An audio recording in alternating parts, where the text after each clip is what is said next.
Hello, welcome to EPG Pathshala, and my name is N. Rekha from the Department of Food Service Management and Dietetics. Today we will see on the module what is organization and its types. To start with, an organization is a social entity with group of goals that is linked to an external environment. The type of organization is determined by the nature and the type of organization. The word is derived from the Greek word organon, which means organ.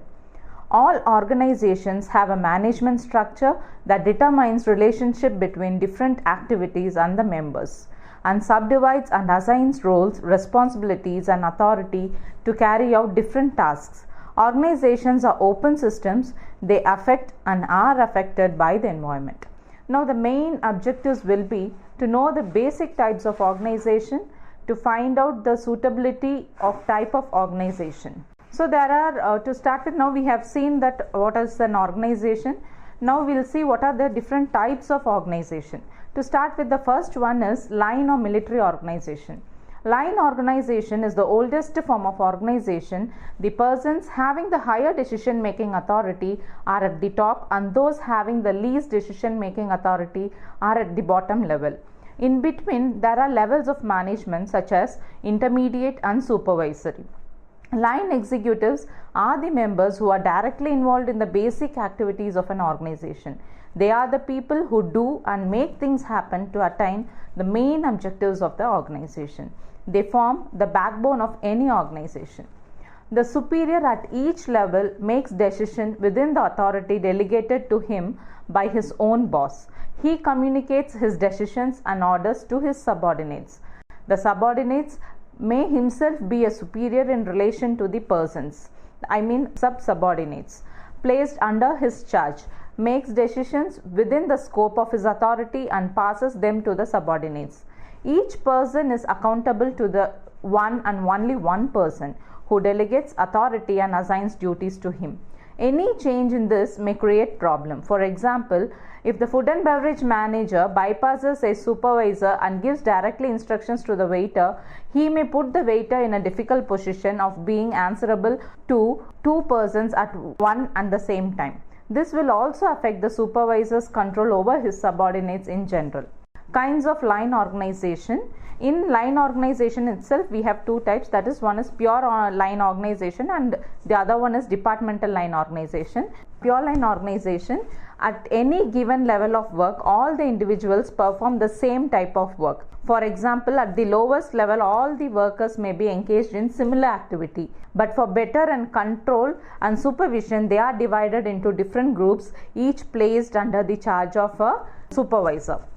Departmental line organization. In this organization, there is the chief executive or the general manager at the top. Under him, there are a number of departments, each headed by a departmental manager. All departmental heads derives his authority from the general manager or the chief executive and delegates authority to his immediate subordinates. These subordinates then delegate authority to their own subordinates and so on. In this type, all departmental heads enjoy equal status and authority. They also have freedom to function independently.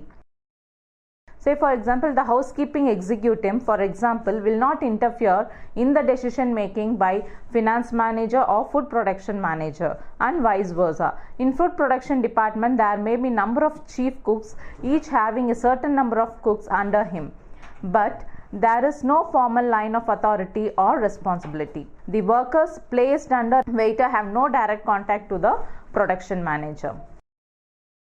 The feature, now we'll see that what is the feature, has only direct vertical relationships between different levels in the firm.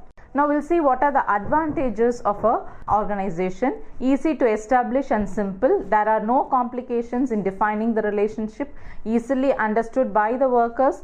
There is unity of command and control to which an employee can be given orders by one superior only. There is flexibility as each executive knows what he has to do and feels free to make suitable adjustments to realize the goals set for him.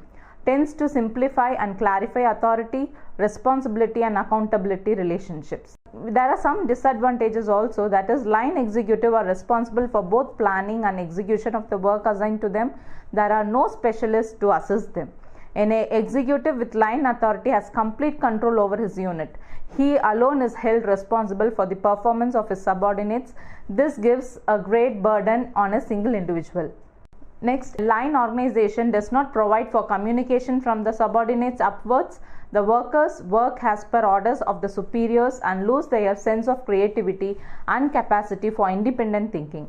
They do not have the right to address their opinions about the orders communicated to them, even if the decision has been incorrectly made. A line executive has monopoly over decision making, and he is not obliged to seek advice or listen to suggestions from any partner. This may result in arbitrariness in decision making, leaving ample scope for decisions to be based on individual likes and dislikes of the executive rather than objectivity and expertise. Managers may have to become experts in too many fields.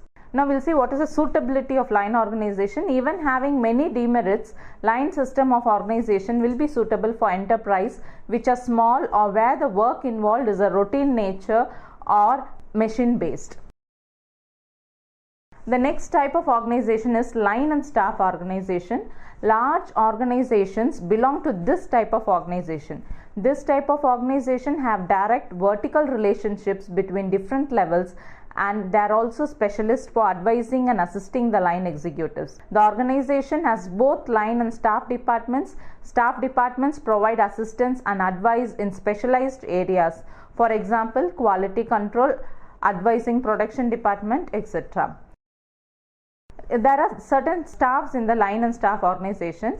Division of staff, like say personal staff. Personal staff consists of a personal assistant or advice attached to the line executives at any level. His main function is to help the line executives to perform any other work assigned to him.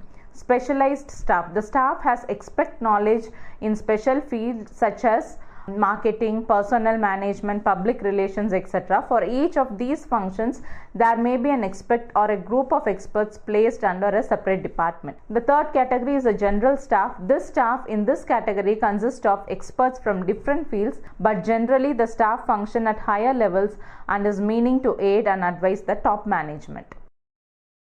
The feature of line and staff have a direct vertical relationship between different levels. Experts are responsible for advising and assisting line managers in specialized areas. Now we'll see on the advantages. Line executives and the enterprise as a whole benefits from the expert advice and guidance provided by the staff officers. Staff executives carry on detailed analysis of each managerial activity. Line executives need not have to look after specialized investigation of each problematic situation. Training of young staff executives. A line and staff organization provides opportunity to young staff executives to acquire expertise in their respective fields. Here we have some of the disadvantages also. That is, it is difficult to determine the pattern of authority relationship between line and staff executive, which might create confusion. Staff officers may be expert in their field of activity, but they have only an advisory role. They lack authority to implement their action. Centralization is seen in this type as line executive alone have the power to make and execute the decision. Hence, it tends to have centralization of authority positions. Conflict between line and staff may arise. The third type of organization is functional organization. To start with, a functional organization is one where the work is organized on the basis of specialization. Here, each specialist conveys his instructions directly to the line personnel rather than through a formal chain of command. The various functional departments in such an organization provides various services to the line managers in respect of work study, maintenance, purchase of materials, control of stocks, quality control, etc. In the absence of services provided by these departments, the line managers will be required to perform these functions on their own. This organization has developed from the increasing complexity of operations in an organization. So now we'll see how to rationalize functional organization. In functional organization, the following points need to be noted carefully. The first one is provision of activities. Work allocation should cover all activities of different departments. For each activity, there should be one or the other department to perform it. Next is duplication to be avoided. Care should be taken to see that the same activity is not handled by two different departments. Interrelation of activities. Activities placed under the charge of one department should be interrelated. Now we will see the advantages of the functional organization. The worker at each work level concentrates on lesser activities, which in turn accrues efficiency in his area of work. Functional organization results in great relief to line executives as a specialist gives instruction directly to the lower level workers. Specialization and proper standardization leads to increase in production level. The presence of specialists at each level of work point, there is no need to have a well-trained line executive at each work point. There are some disadvantages also. There is presence of too many boss relationship between persons and department. A worker is placed under the number of bosses. He finds it difficult to manage the different, sometimes conflicting orders received from them. This leads to complex relationship. Ineffective coordination is found due to difficulty in ruling out the limits of authority of each specialist. Workers have lesser opportunity to decide things on their own as there are many specialists to guide and direct them, which in turn leads to centralization. Now we will see the suitability of this organization. Functional organization is suitable for all type of enterprises, whether it is big or small, machine based or labor based. But to make it fruitful, this should be practiced only at higher levels. It will not be successful if it is practiced at lower levels, as it may become difficult to determine who has authority on whom, who is responsible to whom, and what work each one is supposed to do. The next type of organization is a project organization. A project organization is a temporary organization designed to achieve specific results by using teams of specialists from various functional areas in the organization. Project organization is set up to overcome the major weakness of the functional organization, namely absence of unity of command, delay in decision making, and lack of coordination. The organization is designed with specific objectives in view, and there is also provision of disband it after the program or project has been accomplished. Hence, in this type of organization, department charged with completion of a specific program may exist for a long time, as a large program cannot be accomplished within a short duration. The project may become a permanent effort that it becomes a program organization. The latter may in turn be separated from parent organization and be established as a full-fledged product division functionally organized. The feature of this organization is that a project organization is a remarkable illustration of relationship between environment, strategy, and structure. The grouping of activities on the basis of each product paves way to introduction of new authority patterns. Greater authority being given to the project board, and the success of the project depends upon coordination of activities. It makes for meaningful control and fixation of individual responsibilities. There are some drawbacks of this organization. In a project organization, uncertainty is the key factor. This is due to the diverse background of the professionals who are deputed to the project. Next, in the absence of a well-defined areas of responsibility, flow of communication, and criteria to judge the performance, the project managers find it difficult to motivate and control the staff in a traditional manner. Decision-making process is a tedious, and any delay in it may lead to major consequences in delaying or completion of a project on time. Effective project management may also be hindered by the top management, who may not be knowing the actual problem of the project center. So there are certain characteristics of project organization. Personnel are put into a project from the existing permanent organization under the control of project manager. The project manager specifies what effort is needed when work will be performed, whereas the particular department manager executes the work using his resources. The project manager gets the needed support from other departments like production, quality control, and etc. for completion of the project. The authority on the project members is shared by project manager and the respective functional managers in the permanent organization. The services of the project team members are temporarily loaned to the project manager till the completion of the project. Conflict may arise between the project manager and the department manager on the issue of exercising authority over team members. Full and free communication is essential among those working on the project. The fifth type of organization is a matrix organization. It is a permanent organization designed to achieve specific results by using teams of specialists from different functional areas in the organization. A matrix organization is effective where a large number of small projects need to be completed. It is suitable for projects such as weapon development, building, aerospace, involvement of high technology, etc. Feature superimposes horizontal setup of divisions and reporting relationships onto a hierarchical functional structure. Now we'll see the advantages of matrix organization.